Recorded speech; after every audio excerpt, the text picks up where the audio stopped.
শোনাবো। আশা করছি প্রথম থেকে শেষ পর্যন্ত শুনবেন। যেভাবে লেখা আছে আমি সেভাবেই পড়ে শোনাচ্ছি।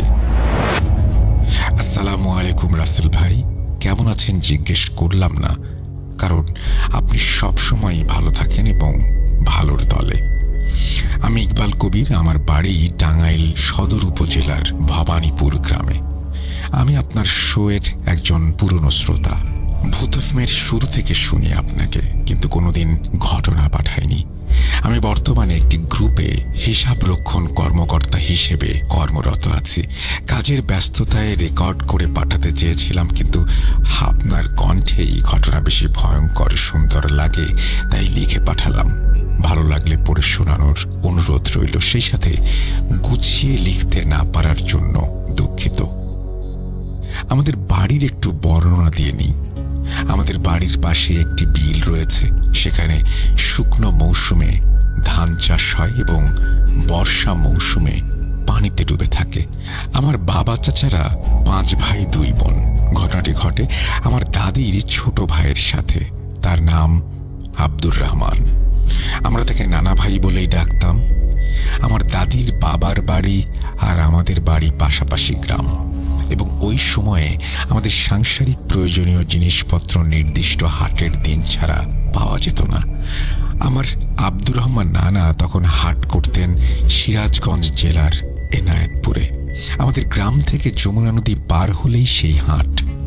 নদীপথে যেতেন সেখানে, এবং অনেক পথ পায়ে হেঁটেও হাঁটতে হতো। যাই হোক, ঘটনায় যাই। ঘটনাটি ঘটে 1970 দশকে। তখন আমার বাবা খুবই ছোট। আমার দাদি সেদিন আমার বাবাকে সাথে নিয়ে তার বাবার বাড়ি যায়, অর্থাৎ আমার বাবার নানার বাড়ি। এদিকে আমার দাদা বলে দিয়েছেন, কাল সকাল সকাল চলে এসো, ধান সেদ্ধ করতে হবে কিন্তু। দাদি হ্যাঁ বলে চলে যায়। মামার বাড়ি গিয়ে বাবা সবার সাথে খেলাধুলা করছে। সন্ধে হলে তার মামা আব্দুর রহমানের কাছে ভূতের গল্প শুনবে বলে বায়না ধরে। তিনি অগত্যা রাজি হন এবং রাতের খাবার শেষ করে গল্প শুরু করেন। বলছেন আব্দুর রহমান।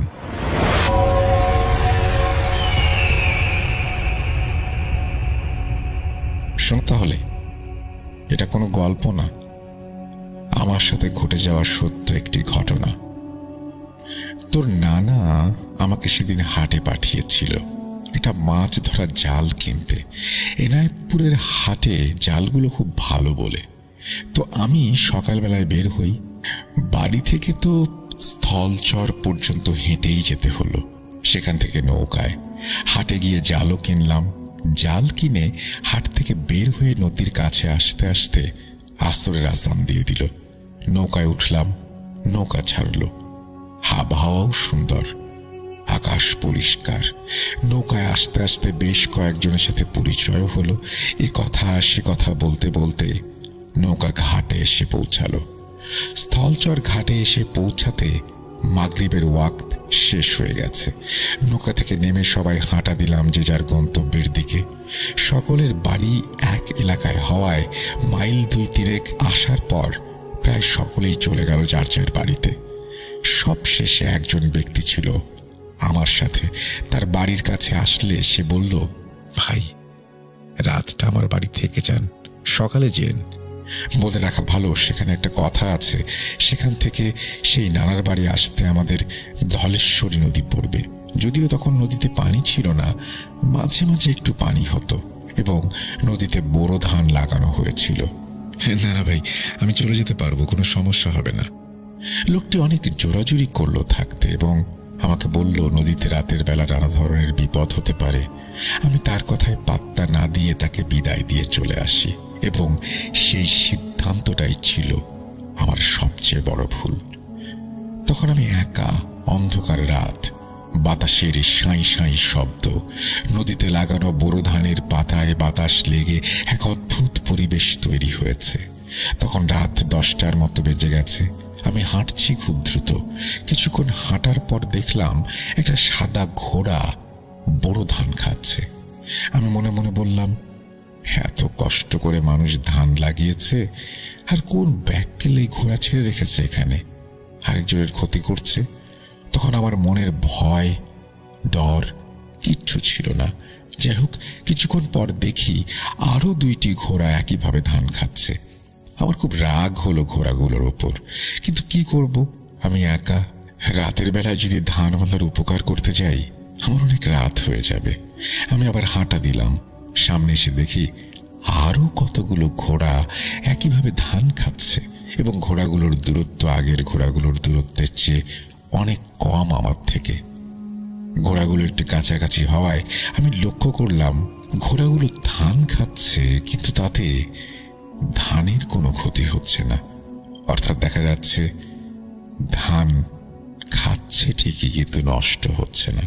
তখন আমার মনে সন্দেহ হলো যে এটা স্বাভাবিক কিছু না, আমার সাথে হয়তো খারাপ কিছু ঘটতে চলেছে। আমি সাথে সাথে বিড়ি ধরালাম এবং জোরে জোরে হাঁটা দিলাম। আমি জানতাম আগুন দেখে এসব জিনিস ভয় পায়, কিন্তু আমি বিড়ি ধরানোতে ঘোড়াগুলোর কোনো পরিবর্তন হলো না। আমি হাঁটতে থাকলাম এবং ভয়ে ভয়ে একটু পেছনে তাকিয়ে দেখলাম ঘোড়াগুলো আমার পেছন পেছন আসছে। তখন আমি সত্যি সত্যি অনেক ভয় পেয়ে গেলাম। আমার হাঁটার গতি আরো বাড়িয়ে দিলাম এবং লক্ষ্য করলাম ঘোড়াগুলো হাঁটার গতি বাড়িয়ে দিয়েছে। তখন আমি কি করব ভেবে পাচ্ছিলাম না। মনে হলো আজই হয়তো আমার শেষ দিন। কেন যে লোকটির কথা শুনে তার বাড়িতে রাত কাটালাম না। এখন আর ভেবে কি হবে। আমার চারিদিকে নদীর তলায় মাঝে মাঝে ছোপ ছোপ পানি এবং কিছু কিছু জায়গায় গভীর পানি। এখান থেকে সামনের গ্রামটাও বেশ খানিকটা দূরে। আমি যদি দৌড়ও দেই তবুও 10-15 মিনিট লাগবে। সেটা সম্ভব না। আজ আমার মৃত্যু নিশ্চিত। কিন্তু জীবনের মায়ায় জ্ঞান শূন্য হয়ে দৌড় দিলাম এবং ঘোড়াগুলোও আমার সমান গতিতে আমার পেছন পেছন দৌড়ে আসতে লাগলো। আমি প্রাণপণে ছুটছি আর ঘোড়াগুলো আমার প্রাণ নেয়ার জন্য ছুটছে। আমার মনে যা আসছিল তাই পড়তে লাগলাম আর দৌড়াতে লাগলাম, কিন্তু আমি খেয়াল করলাম ঘোড়ার গতি আর আমার গতি সমান। বাস্তবে এটা সম্ভব নয়। মানুষের থেকে ঘোড়া কয়েক গুণ জোরে দৌড়াতে পারে। মৃত্যুকে সামনে দেখতে পাচ্ছিলাম আমি। সব থেকে ভয়ের ব্যাপার হলো ঘোড়াগুলো আমার দিকে তাকিয়ে তাকিয়ে দৌড়াচ্ছিল। কয়েক মিনিট পর আমার সামনে একটু আলোর ঝলকানি দেখতে পেলাম। বাঁচার আকুতি নিয়ে আরো জোরে দৌড় দিলাম আলোকে লক্ষ্য করে, এবং আলোর কাছে গিয়ে দেখলাম সেটি একটি নৌকার কুপির আলো। নৌকাটি বেদেদের। নৌকার কাছে গিয়ে আমি চিৎকার করে সাহায্য চাই এবং নৌকা থেকে এক লোক বেরিয়ে আসে, আমাকে নৌকায় ওঠায়। আমাকে নৌকায় উঠানোর সাথে সাথে ঘোড়াগুলো নৌকার কাছে এসে দাঁড়ায়। তাদের চোখগুলো ছিল আগুনের মতো জ্বলজ্বলে, মুখে একটা রাগান্বিত ভাব। এবং সব থেকে আশ্চর্য আর ভয়ঙ্কর ঘটনা ঘটে তখন। ঘোড়াগুলোর ভেতর থেকে মানুষের মতো কণ্ঠস্বর ভেসে আসে। তারা বলে পাড়ে নামিয়ে দিতে। লোকটি রাজি হয় না। যাই হোক, এক সময় বাক বিতণ্ডার পরে ঘোড়াগুলো সেখান থেকে চলে যায়। আমি সে রাতে ওই নৌকাতেই ছিলাম এবং পরদিন সকালে আমি বাড়িতে ফিরে আসি। এই বলে নানা তার ঘটনা শেষ করেন। ভাই, এটি একটি সত্য ঘটনা। এই ঘটনাটি যে স্থানের সেটি একটি নদীর চর।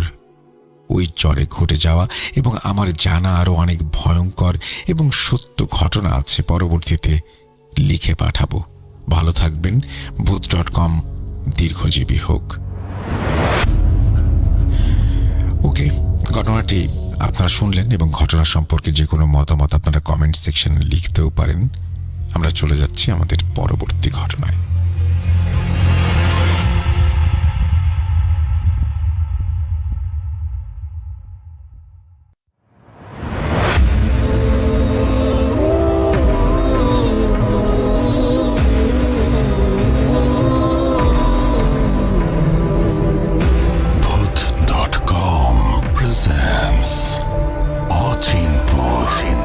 Haunted by Airtel.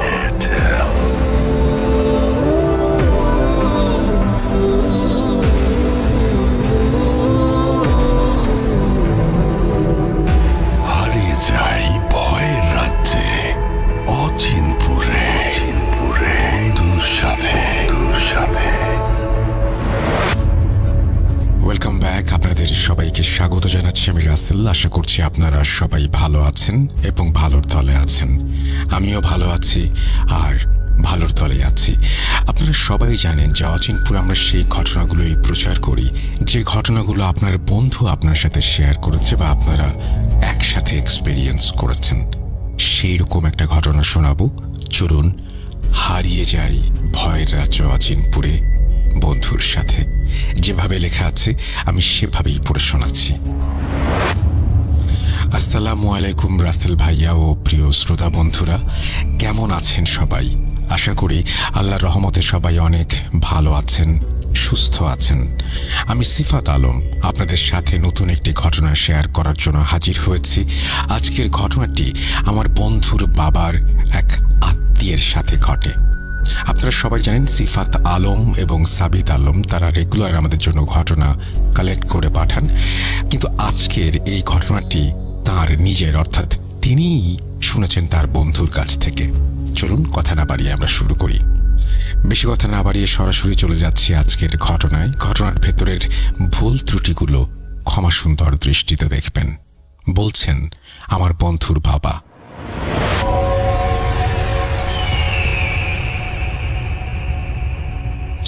আজ থেকে বেশ কয়েক বছর আগের কথা। ঢাকার এক অখ্যাত এলাকায় আমার এক আত্মীয়া বাস করতেন। সম্পর্কে তিনি আমার চাচি হতেন।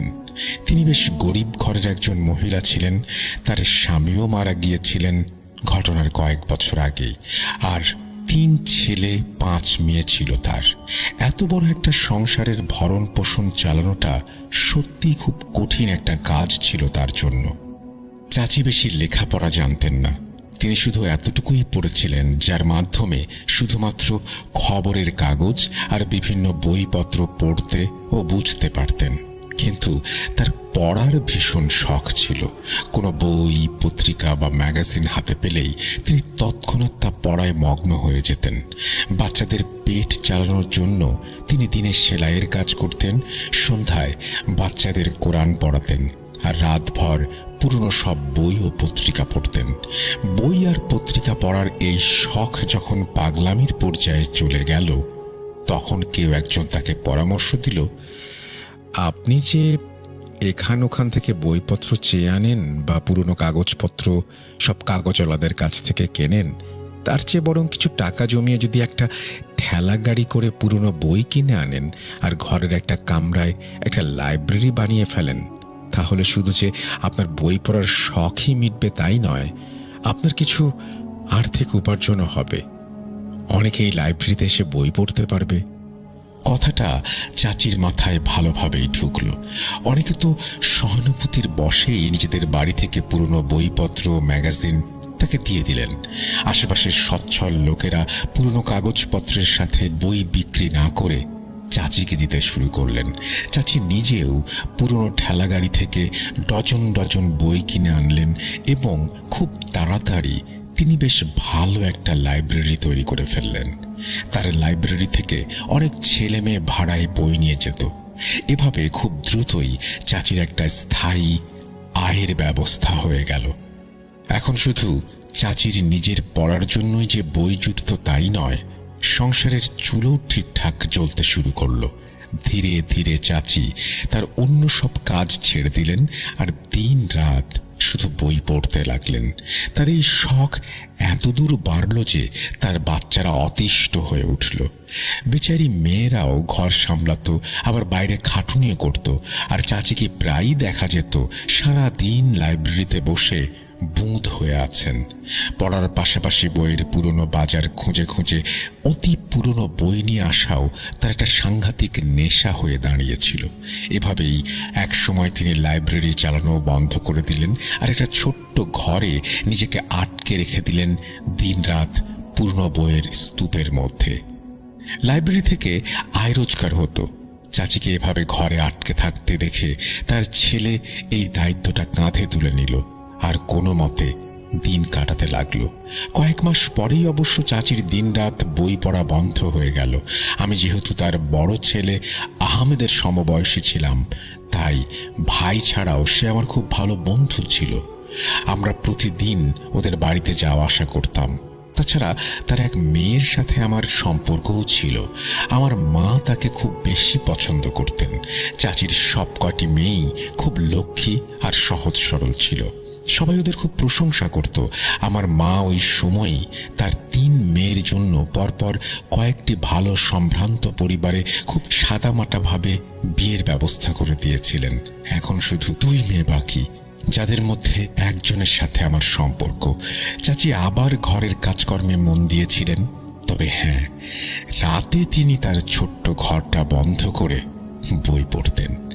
আমার মায়ের ধারণা ছিল তিনি হয়তো মেয়েদের এই বোঝার কারণে অবচেতন মনে বড্ড চাপে ছিলেন, তাই হয়তো সমস্যা থেকে পালানোর জন্যই বইয়ের মধ্যে আশ্রয় খুঁজতেন। এখন যেহেতু তিনি বুঝতে পারছেন যে মাত্র 2 মেয়ে বাকি, তাদের একজন তো একরকম আমাদেরই, আর একজনের ইনশাল্লাহ কোথাও না কোথাও বিয়ে হয়ে যাবে, তিনি কিছুটা নিশ্চিন্ত। ছেলেরাও বড় হচ্ছে, শিগগিরই কিছু না কিছু একটা করবে।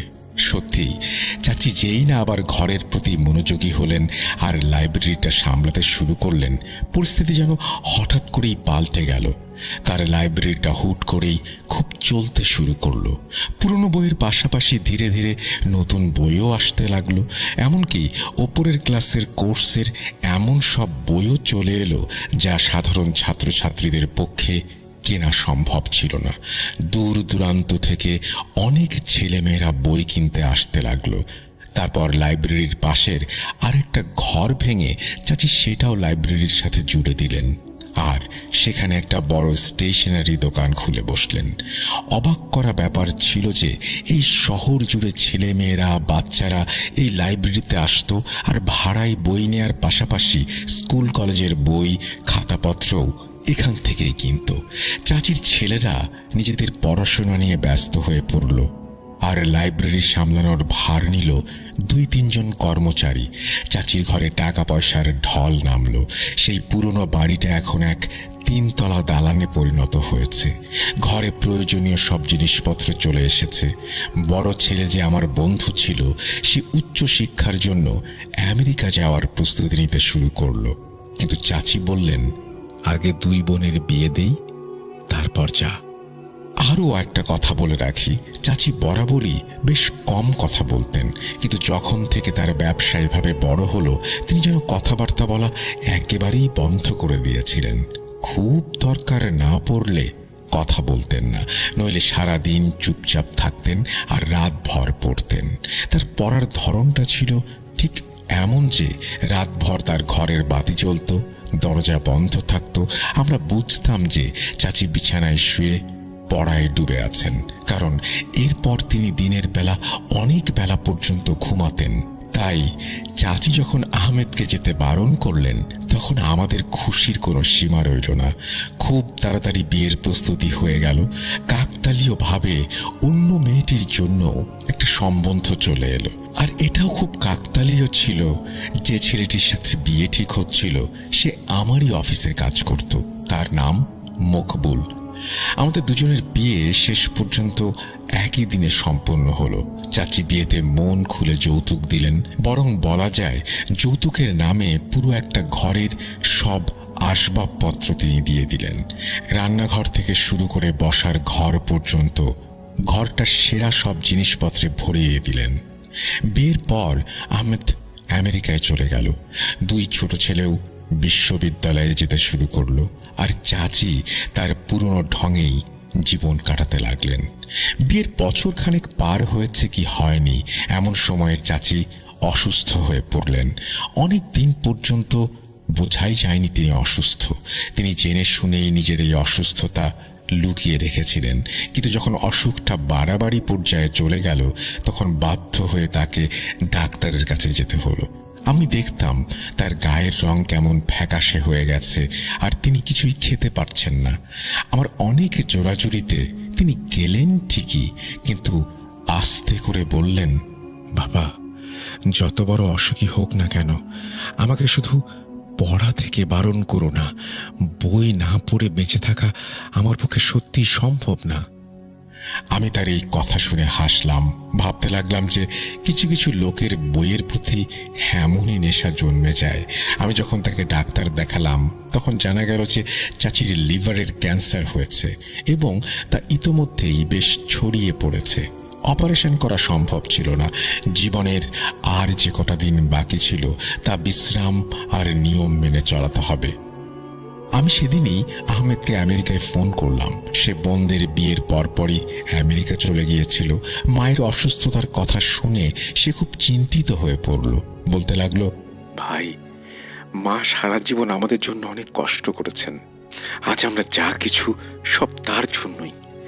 ডাক্তাররা যতই জবাব দিয়ে দিক, কিন্তু আমি মাকে আমেরিকায় নিয়ে আসব। এখানকার ডাক্তাররা অনেক দক্ষ। আমার এখানে এক বন্ধু ডাক্তার আছে, আর তার এখানে বেশ জানাশোনাও আছে। তুই শুধু মাকে পাঠিয়ে দে, আমি এখানে তার চিকিৎসা করাবো।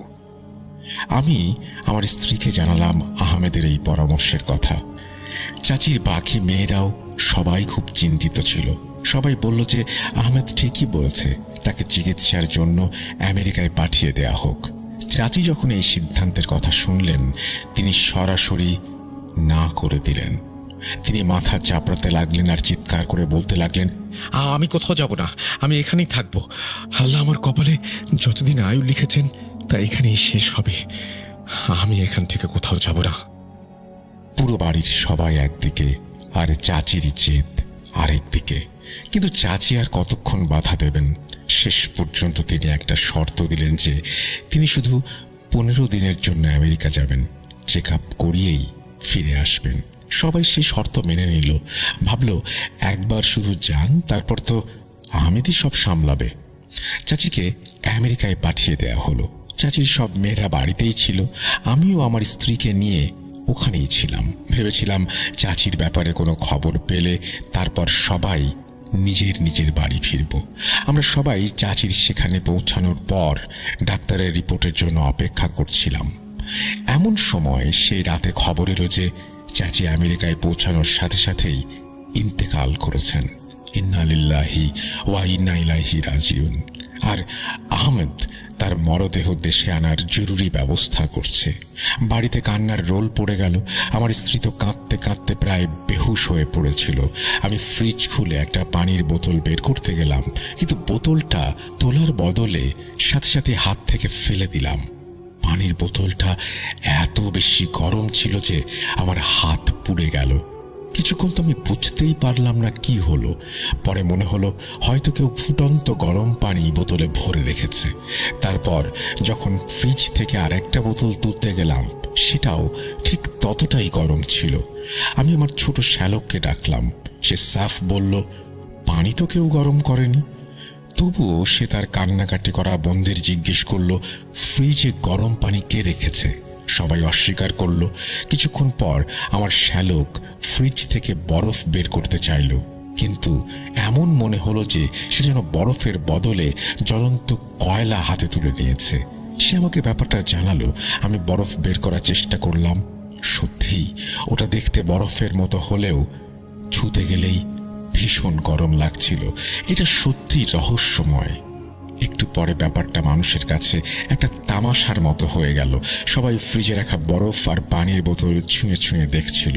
আমি এমনিতেই পরীক্ষা করার জন্য একটা ডিম হাতে নিলাম আর পর মুহূর্তেই সেটা ছেড়ে দিলাম। ডিমটা মেঝেতে পড়ে ভেঙে গেল। আমার আঙুলগুলো রীতিমতো যেন ঝলসে গিয়েছিল।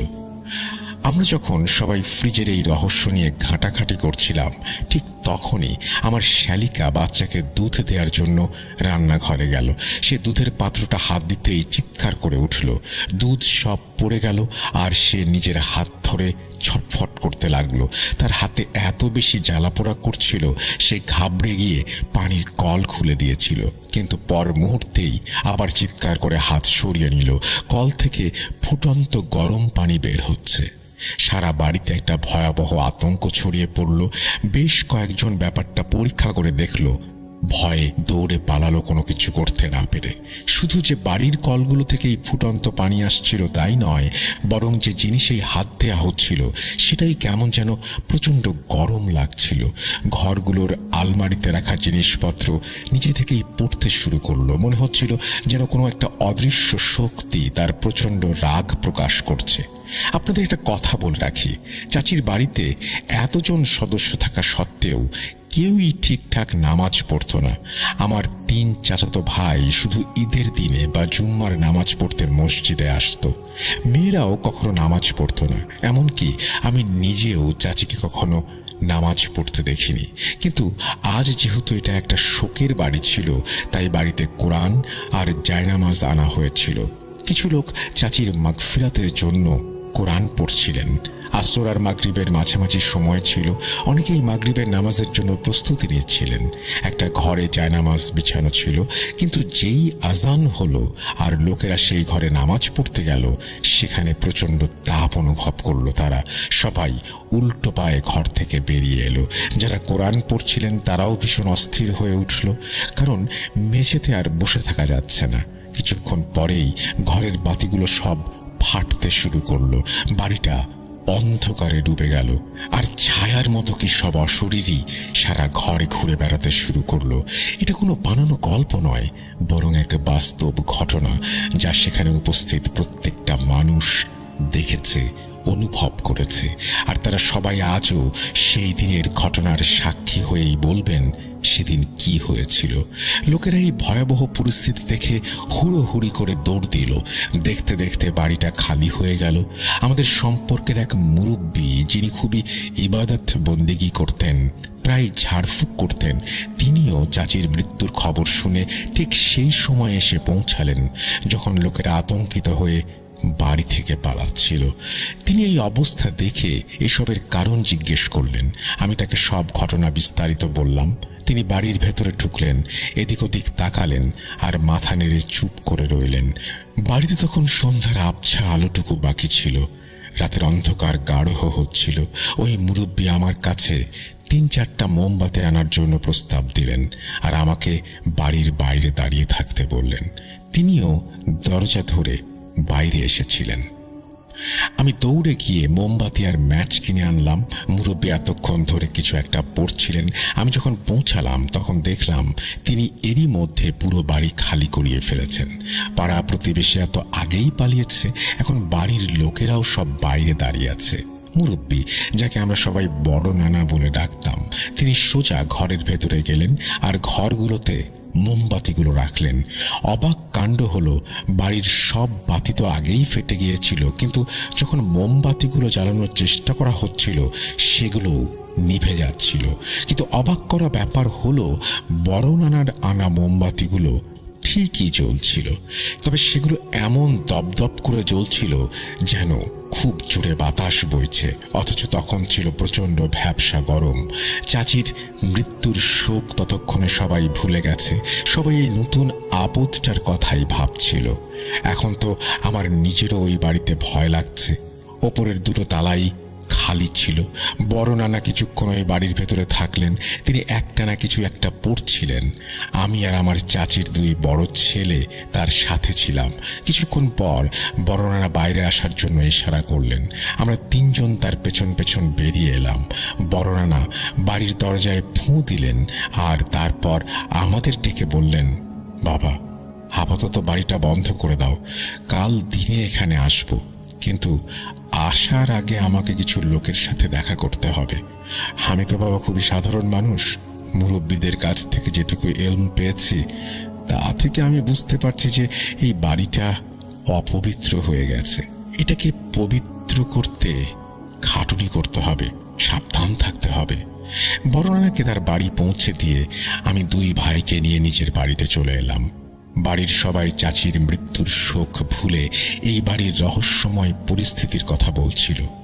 এই ঘটনাগুলো বাচ্চা বুড়ো সবাই জেনে গেল। চাচির মৃত্যুর খবর শুনে যত লোক আসেনি, তার চেয়ে অনেক বেশি লোক এখন এই অদ্ভুত আর রহস্যময় ঘটনা শোনার পর আমাদের বাড়িতে এসে ভিড় জমালেন। পরের দিন সকালে আমি আর চাচির 2 ছেলে বড় নানার বাড়িতে গেলাম। সেখানে গিয়ে জানতে পারলাম বড় নানা কাল রাতেই কোনো এক বুজুর্গের কাছ থেকে খবর নিতে গেছেন এবং এখনো ফেরেননি। ঘন্টা 2 পর নানা এলেন এবং আমাদের জানালেন যে ওই বাড়িটা পাক করার জন্য একটা নির্দেশনা পাওয়া গেছে। একটা নতুন বালতিতে পানি ভরে কিছু আয়াত জাফরানের কালি দিয়ে সাদা কাগজে লিখে সেই কাগজগুলো বালতির পানিতে ভালোভাবে ধুয়ে নিতে হবে। তারপর সেই পানি বাড়ির দেয়াল আর মেঝেতে ছিটাতে হবে। বর্ণনা আমাদের সেই কাগজটা দিলেন, যাতে কিছু আয়াত লেখা ছিল। আমি আর চাচির 2 ছেলে সেই আয়াতগুলো জাফরান কালি দিয়ে সাদা কাগজে লিখলাম। বাজার থেকে একটা বালতি আনিয়ে তাতে পানি ভরে সেই কাগজগুলো ধুয়ে নিলাম আর বড় রানার সাথে বাড়ির দিকে রওনা দিলাম। সত্যি বলতে কি, এখন ওই বাড়িতে ঢোকার কথা ভাবতেই আমার ভয় লাগে।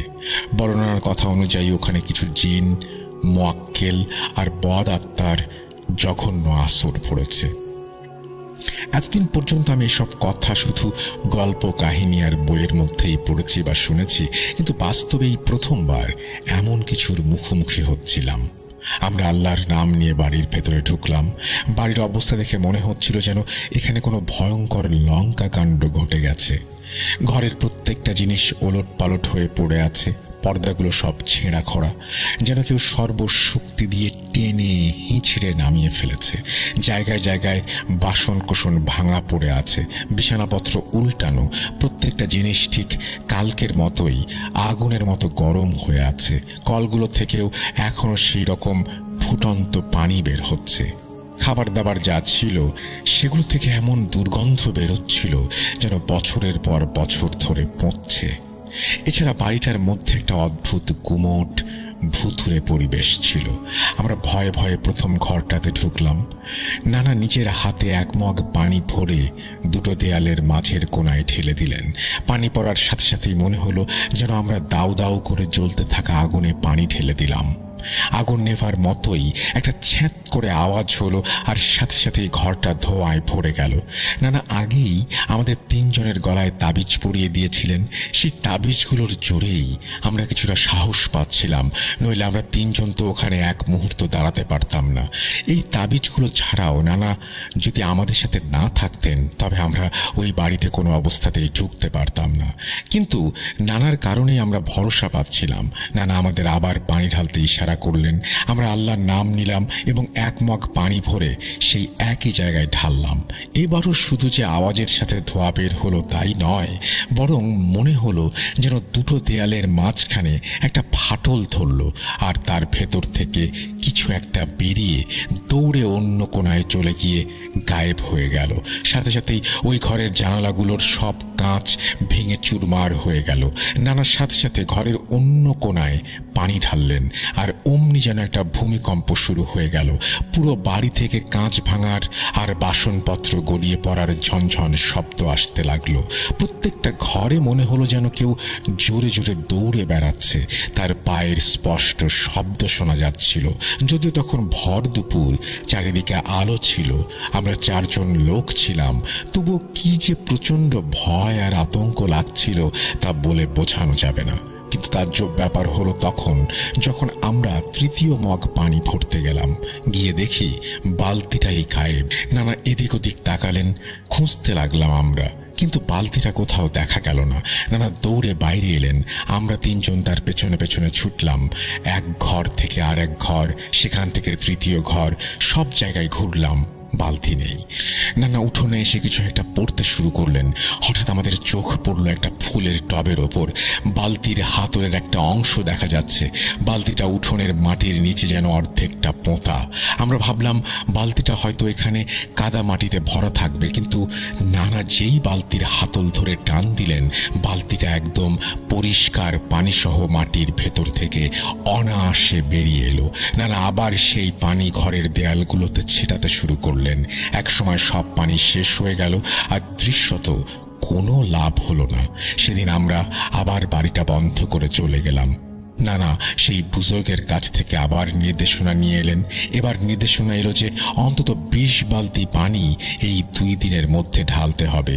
2 দিন ধরে আমি, চাচির 2 ছেলে আর নানা মিলে জাফরান কালি দিয়ে শুধু আয়াত লিখলাম আর সেগুলো পানিতে গুলিয়ে ফেললাম।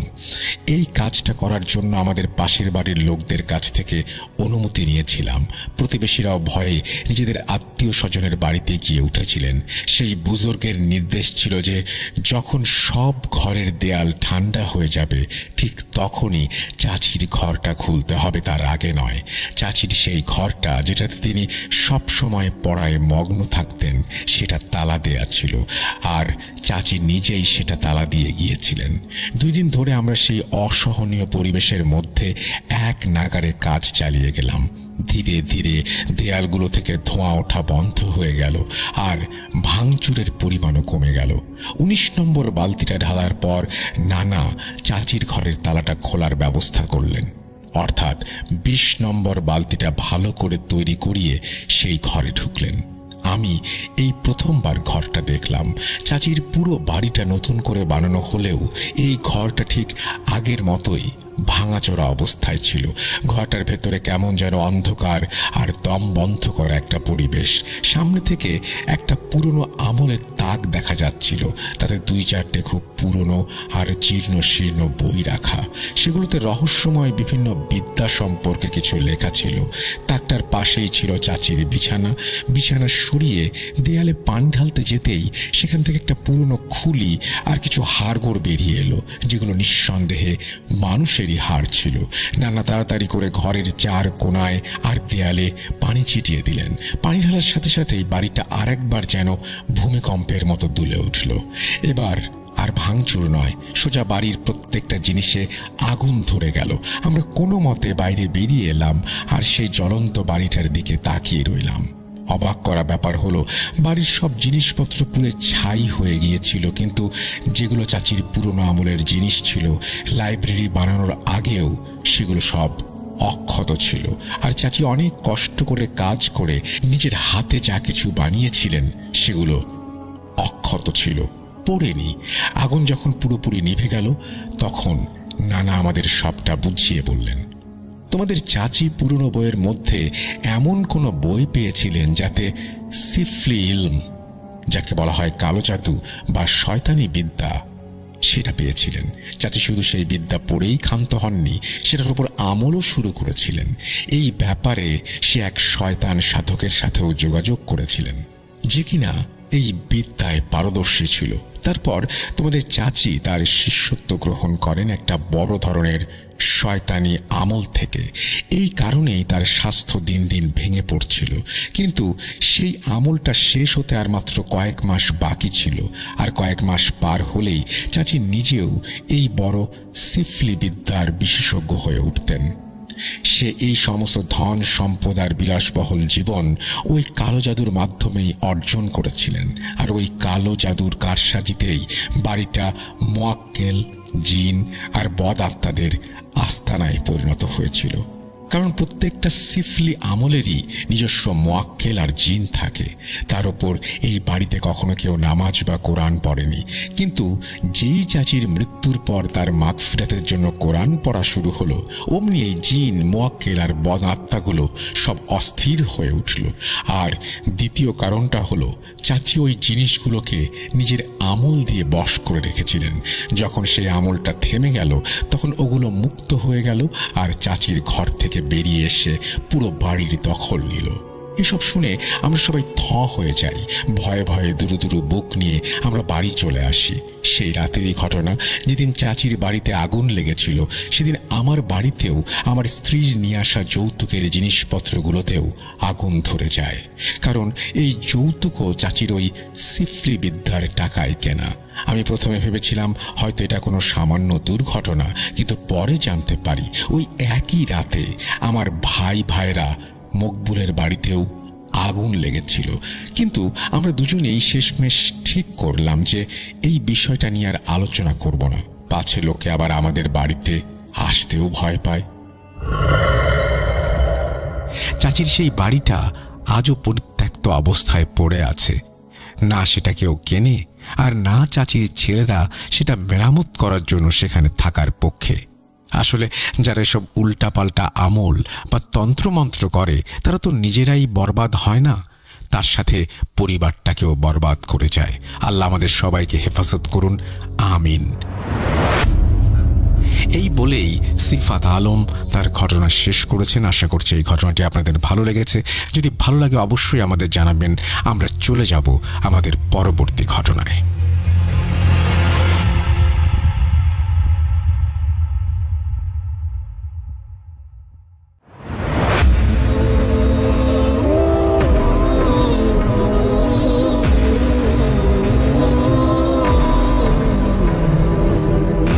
Bhoot.com presents Achinpur Haunted by Airtel.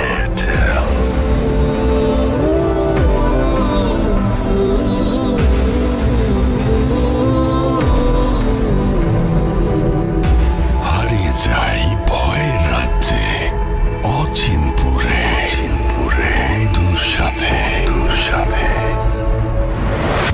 Welcome back. আশা করছি আপনারা সবাই ভালো আছেন এবং ভালোর দলে আছেন। আমিও ভালো আছি আর ভালোর দলে আছি।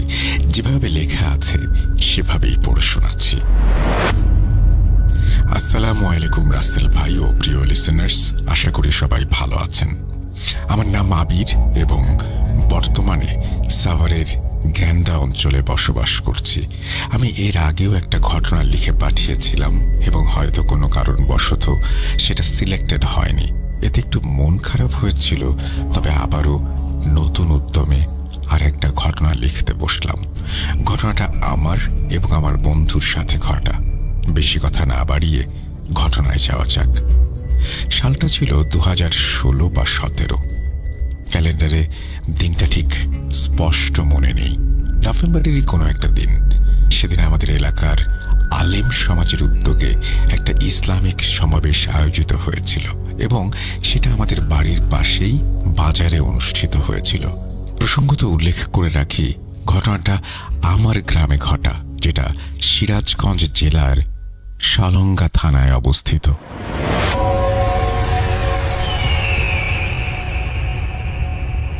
ঘটনার দিন আমি এবং আমার 4 বন্ধু সন্ধ্যার পরেই খাওয়া দাওয়া শেষ করে চলে যাই আমাদের বাজারে। কিছুক্ষণ ঘোরাফেরা করার পর আমরা হাজারো লোকের ভিড়ে বসে পড়ি সমাবেশের ময়দানে। ঘুরতে তখন 10টা বা 10:30 হবে। তখন আমার এক ফ্রেন্ড প্রস্তাব দিল বাইরে বের হওয়ার জন্য। যেহেতু আমরা অনেকক্ষণ যাবৎ বসেছিলাম, তাই ভাবলাম একটু বাইরে ঘুরে আসি। তাই আমরা সবাই সমাবেশের ময়দান ছেড়ে বাজারের ভেতরে চলে আসি। সেই সময় থেকেই আমাদের মধ্যে 2-3 জন ধূমপানে অভ্যস্ত ছিলাম। যেহেতু গ্রামে আমাদের যথেষ্ট ভালো বলে জানতো, তাই আমরা বাজার এলাকায় ধূমপানের মতো ধৃষ্টতা করলাম না। এক বন্ধুকে সিগারেট কিনতে বলে আমরা বাজারের বাইরে চলে আসলাম এবং তাকেও সেখানে আসতে বললাম। কিছুক্ষণ পর আমার বন্ধু সিগারেট নিয়ে হাজির হলো, কিন্তু যেহেতু সেদিন সমাবেশ ছিল এবং সব জায়গাতেই লোকজনের চলাচল, তাই আমরা আশেপাশে কোথাও ধূমপান করতে পারছিলাম না। ফলে আমরা সবাই মিলে চলে গেলাম আমার বড় চাচার পরিত্যক্ত বিল্ডিংয়ে। পরিত্যক্ত এই কারণে বলছি, কারণ বাড়িটার কাজ তখনও শেষ হয়নি এবং প্রায় 4-5 বছর ধরেও কাজ বন্ধ ছিল। উপরন্তু ওই বাড়ি সম্পর্কে আমরা যথেষ্ট পরিমাণ ভৌতিক কাহিনী শুনতে পেতাম। যাই হোক, আমরা বাড়িতে পৌঁছাই, সবাই মিলে ছাদে উঠে গেলাম। সিগারেট শেষ করে সেখানে কিছুক্ষণ বসে থাকার সিদ্ধান্ত নিলাম। আকাশে তখন অর্ধচন্দ্র দেখা যাচ্ছিল এবং নভেম্বর মাস হওয়ায় অনেকটা কুয়াশার ভাব থাকায় স্পষ্ট কিছু দেখা যাচ্ছিল না। কিছুক্ষণ বসে থাকার পর আমি খেয়াল করলাম এই বিল্ডিংয়েরই পাশে একটা বাড়ির একপাশে ভাঙা দেয়াল থেকে একটা মেয়ে বেরিয়ে এসেছে। হঠাৎ চোখে পড়ায় একটু চমকে উঠে বাকিদের বললাম, দেখতো ওইটা কে? ও বলল, কই, কেউ তো নেই। আমি তাদের ভালোভাবে দেখিয়ে দিলাম। ব্যাপারটা ওদের নজরেও আসলো। তারপর একজন জিজ্ঞেস করে উঠল, কে কে ওখানে? প্রশ্ন শুনেই মেয়েটা যে পথ দিয়ে এসেছিল ভাঙা দেয়ালের সেই পথ দিয়েই আবার চলে গেল। আমরা এতে আশ্চর্য হইনি, কারণ আমরা জানতাম ওই বাড়িতে একটা পাগল মেয়ে আছে, হয়তো সেই বেরিয়ে এসেছে। আমরা বিষয়টি আমলে না নিয়ে ওখান থেকে চলে আসার সিদ্ধান্ত নেই। যেমন ভাবা তেমন কাজ। ওখান থেকে আমরা কিছুটা সামনে এগিয়ে এসে সিদ্ধান্ত নেই যে এখন আর সমাবেশে যাব না। তার থেকে বেটার আমরা বাড়িতেই একটা নারিকেল গাছ ছিল, সেখান থেকে কিছু ডাব চুরি করব। আমিও সায় দিলাম, কারণ আমাদেরই গাছ, কে কি বলবে। এই ভেবে যখন আমার এক বন্ধু কাছে উঠতে যাবে, তখন আমরা লক্ষ্য করি দূর থেকে কেউ একজন বিদেশি টর্চ লাইট নিয়ে হেঁটে আসছে। আমরা ভাবলাম লোকটা যেই হোক, সে চলে যাওয়ার পর আমরা আমাদের মিশন চালাবো। এটা ভেবে আমরা রাস্তা ধরে লোকটার উল্টো পথে হাঁটা শুরু করলাম। কিন্তু আমরা খেয়াল করছি আমরা যে পথে যাচ্ছি, লোকটাও আমাদের পিছু পিছু একই পথে হাঁটছে। একরকম বিরক্ত হয়ে আমরা সামনে অবস্থিত একটা বাঁশঝাড়, যাকে আমাদের এলাকায় আড়া বলা হয়, সেখানে ঢুকে পড়ি। আড়াটা ছিল 2-2.5 বিঘের। পুরোটা বাঁশ তার এতটাই ঢাকা ছিল যে সেখানে দিনের বেলাতেও অন্ধকার থাকতো এবং লোকজন সেখানে খুব একটা বেশি আসতো না। সেই আড়াতেই একটা আম গাছের সঙ্গে ফাঁসি নিয়ে একজন আত্মহত্যা করেছিল। রাতের বেলা নাকি সেখান থেকে কান্নার আওয়াজ ভেসে আসতো। তো আমরা উপায় না পেয়ে সেই আড়াতে ঢুকে পড়ি।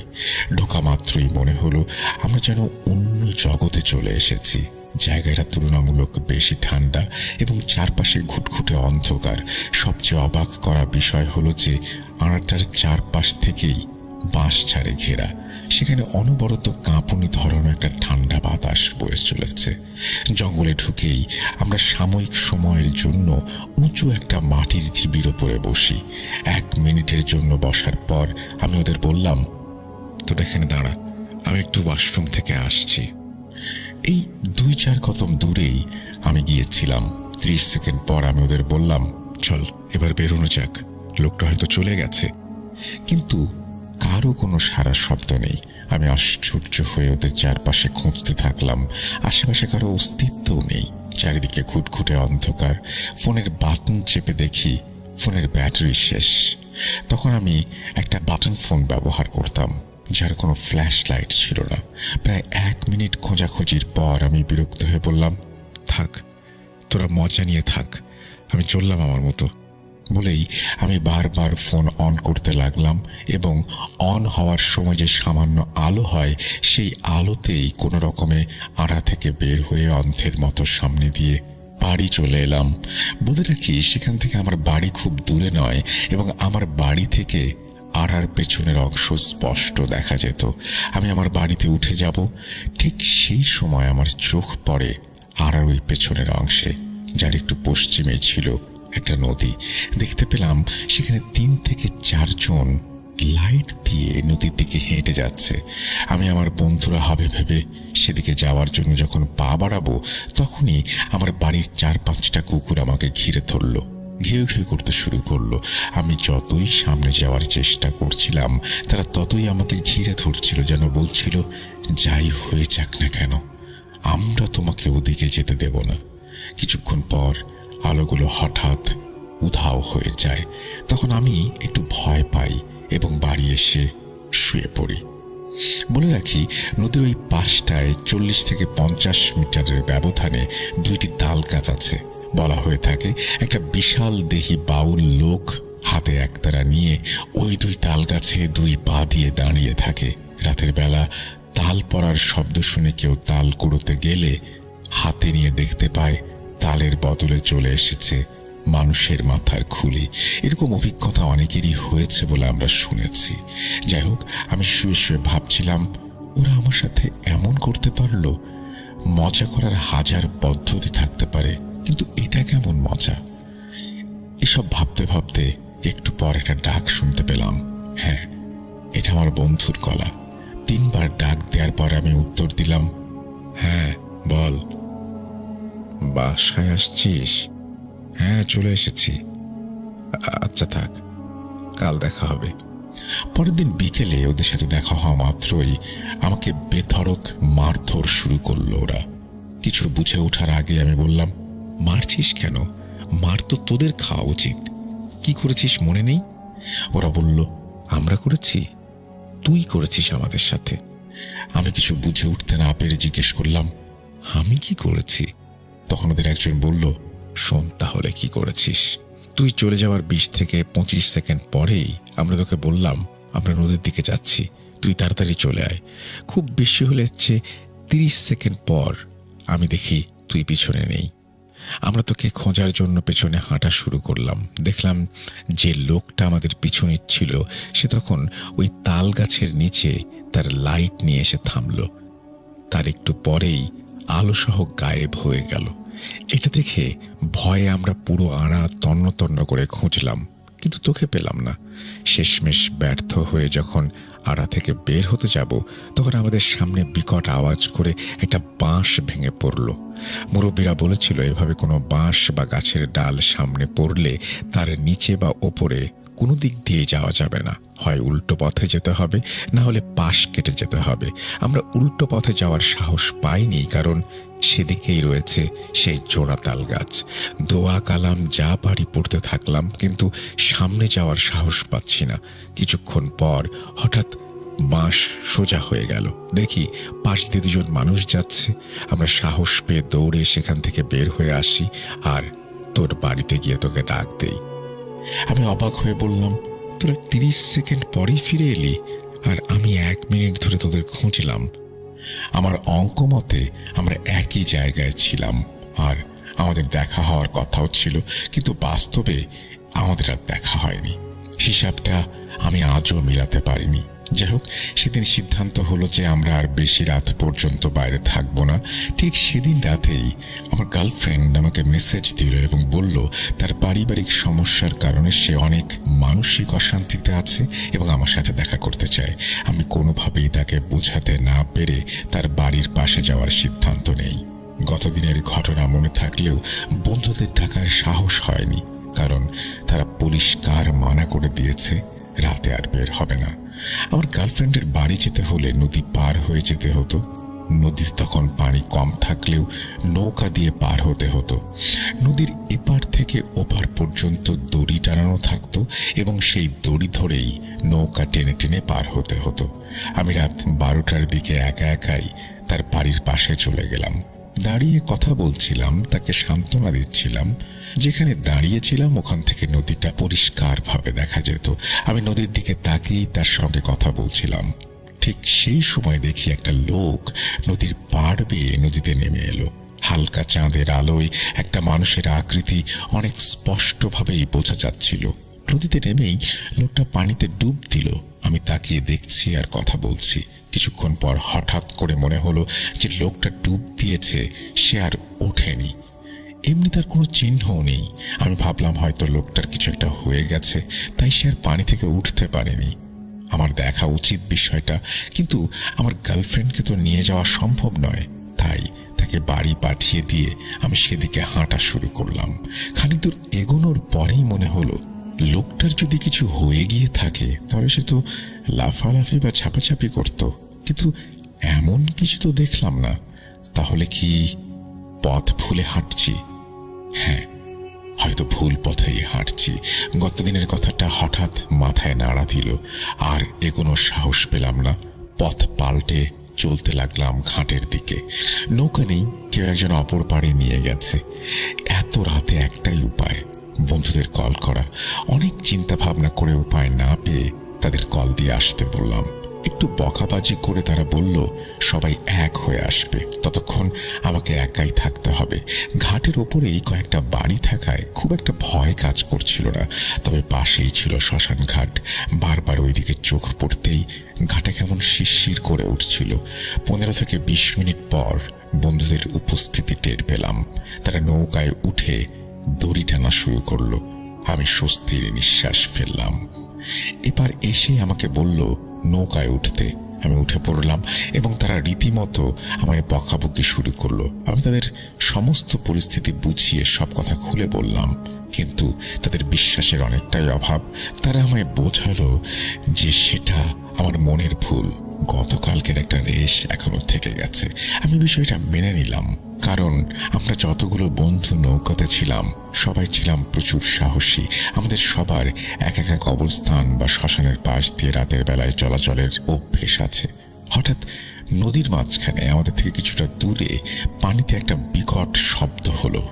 আমরা সবাই তাকালাম, তারপর যা দেখলাম তা আজও চোখে ভাসে।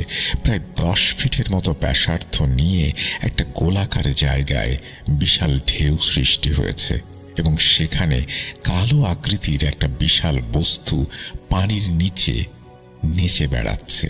মনে হচ্ছে কেউ একজন নিজের চুল ছেড়ে দিয়ে পানিতে ভেসে বেড়াচ্ছে। আমরা সবাই যে যার মতো দোয়া কালাম পড়তে থাকি এবং 2-3 জন মিলে দড়ি টানা শুরু করি যাতে তাড়াতাড়ি পৌঁছতে পারি। অবশেষে পাড়ে আসলে এক দৌড়ে আমরা সবাই বাড়ি চলে আসি এবং সেদিন রাতেই আমরা সবাই একসাথেই কাটাই। আমরা এই ঘটনা কারোর সাথে শেয়ার করিনি, কারণ বাড়ি থেকে জানতে পারলে আমাদের রাতে বাইরে যাওয়া বন্ধ হয়ে যেত। এখন আমরা বাড়ি গেলে সবাই রাতের বেলা সেই তাল গাছ তলা বা সেই ঘাটের পাড়ে বসে আড্ডা দেই, কিন্তু কোনো দিন ওই রকম ঘটনা আর ঘটেনি। এটাই ছিল আমার এবং আমার বন্ধুদের সাথে ঘটে যাওয়া ঘটনা। হয়তো গুছিয়ে লিখতে পারিনি, ঘটনাটা কতটা ভয়ের জানি না, তবে আমরা এখনো সেই ঘটনার চর্চা করি। ভালো লাগলে পড়ে শোনাবেন। আপনার কণ্ঠে শুনলে আমরা অন্য জগতে হারিয়ে যাই, তাই অনুরোধ রইল আপনি নিজেই পড়ে শোনাবেন।